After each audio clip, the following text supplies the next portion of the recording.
আপনি কি জানেন যে মিথিক্যাল প্রাণীদের কথা আমরা ধর্মীয় বই, কাহিনী কিংবা পুরাণে পড়ে আসছি?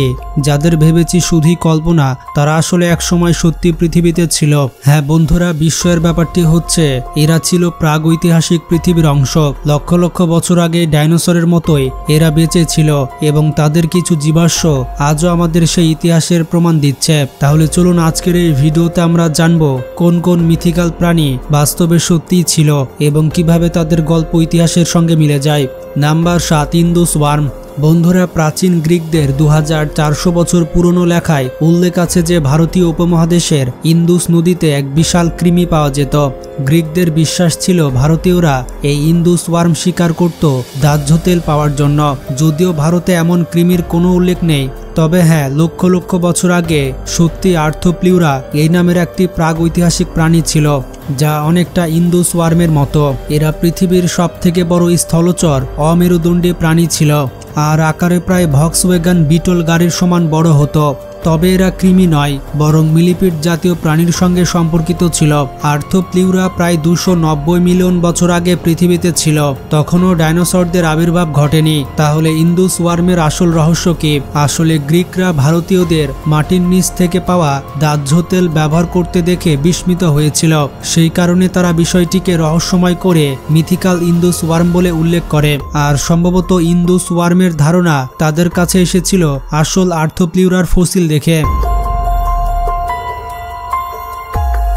নাম্বার 6, ভদিয়েন ভাই। স্ল্যাভিক পুরাণে ভদিয়েন ভাই নামে এক বিশাল আকারের ব্যাঙের কথা বলা হয়েছে, যার আকার প্রায় মানুষের সমান। বলা হয় শীতের রাতে কেউ যদি পানির ধারে এই প্রাণীটিকে দেখে তবে তার মৃত্যু অবশ্যম্ভাবী। আর শুধু তাই নয়, যে গ্রামে এটি দেখা যায় সে গ্রামেও নেমে আসে ধ্বংসযজ্ঞ।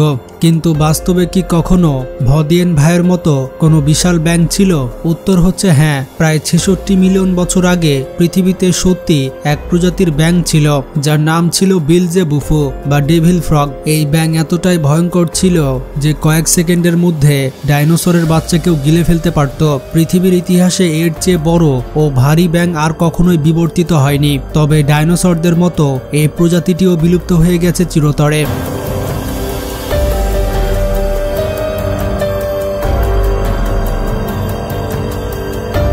নাম্বার 5, অ্যামলা অ্যান্ড টুকা।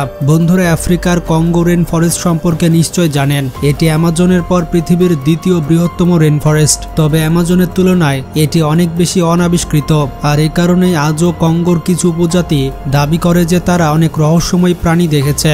এর মধ্যে অন্যতম হচ্ছে অ্যামলা অ্যান্ড টুকা।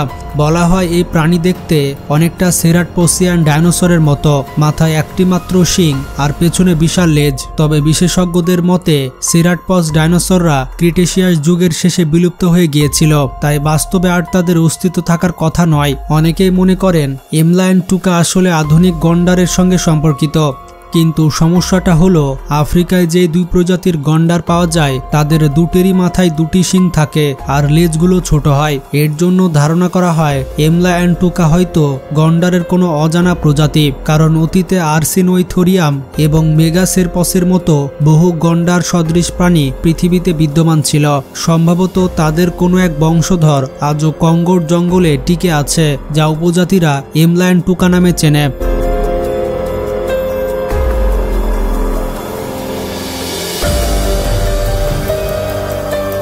Number 4, giant vulture. হিন্দু ধর্মগ্রন্থ রামায়ণে আমরা পাই জটায়ু নামের এক বিশাল আকারের শকুনের গল্প, যাকে রাজাদের রাজা বলা হয়েছে।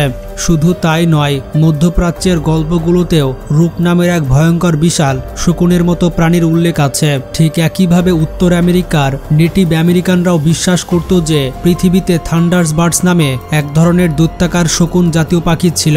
বাস্তবে এই বিশ্বাস একেবারে অমূলক নয়, কারণ উত্তর আমেরিকায় সত্যি একসময় আর্জেন্টাভিস নামের বিশাল পাখি ছিল, যাদের ডানার বিস্তার ছিল প্রায় একটি বিমানের সমান। মানুষের তুলনায় তাদের আকার ছিল বহুগুণ বড় আর সহজে যে কোনো স্তন্যপায়ী প্রাণীকে শিকার করতে পারত। তবে আর্জেন্টাভিস প্রায় 6 মিলিয়ন বছর আগে বিলুপ্ত হয়ে যায়, কিন্তু তাদের পরিবারের আরও কিছু বৃহদাকার সদস্য প্রায় 10,000 বছর আগেও পৃথিবীতে বেঁচে ছিল। তাই ধরে নেওয়া যায় নেটিভ আমেরিকানদের থান্ডারবার্ডস এই ধারণাটি এসেছে আসলেই এই দৈত্যাকার শকুনদের অস্তিত্ব থেকে। Number 3, এরিম্যান্থিয়ান bore. গ্রিক পুরাণে বিখ্যাত দেবতা হারকিউলিস একবার ভুলবশত নিজের স্ত্রী ও সন্তানদের হত্যা করে ফেলে। এর শাস্তি স্বরূপ তাকে 12টি কঠিন কাজ সম্পন্ন করতে হয়, আর এর মধ্যে অন্যতম ছিল ভয়ঙ্কর এরিম্যান্থিয়ার বোর এই নামের এক দৈত্যাকার বন্য শূকরকে আটক করা। কাহিনীতে এই বোরকে অত্যন্ত ভয়ঙ্কর প্রাণী হিসেবে বর্ণনা করা হয়েছে, কিন্তু বাস্তবেও কি এমন ভয়ঙ্কর শূকর ছিল? হ্যাঁ, পৃথিবীতে একসময় ডিওডন নামের প্রাগৈতিহাসিক প্রাণী ছিল, যা আধুনিক শূকরের মতোই সর্বভোগ ছিল। তবে এদের ছিল অদ্ভুত ধরনের হাড়ের গঠন, এর পাশাপাশি বিকট চেহারা। এজন্য ইতিহাসে ডিওডনকে সবচেয়ে অদ্ভুত প্রাণী বলা হয়। আরও বিস্ময়কর ব্যাপারটি হচ্ছে ডিওডন আধুনিক শূকরের ঘনিষ্ঠ আত্মীয় নয়, বরং এদের প্রকৃত আত্মীয় হচ্ছে জলহস্তী বা হিপোটামাস এবং তিমি বা ওয়েলস জাতীয় স্তন্যপ্রায়ী প্রাণী।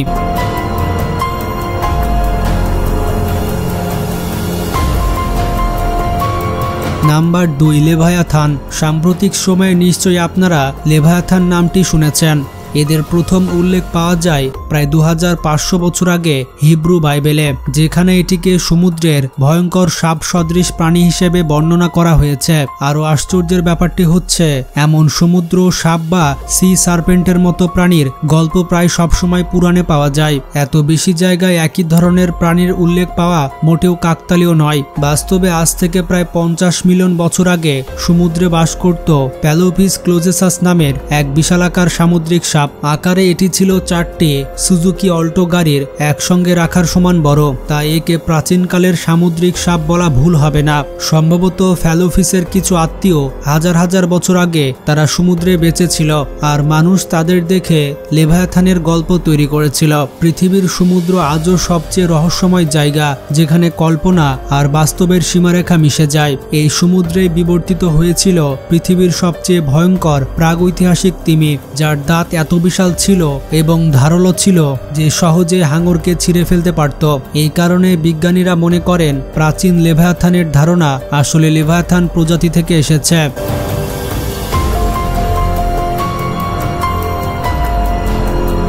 নাম্বার 1, নিনগেন। 2000 সালের শুরুর দিকে অনেক জাপানি নাবিক দাবি করেছে যে অ্যান্টার্কটিকার কাছে তারা পানিতে ভেসে থাকা এক অদ্ভুত প্রাণী দেখেছে।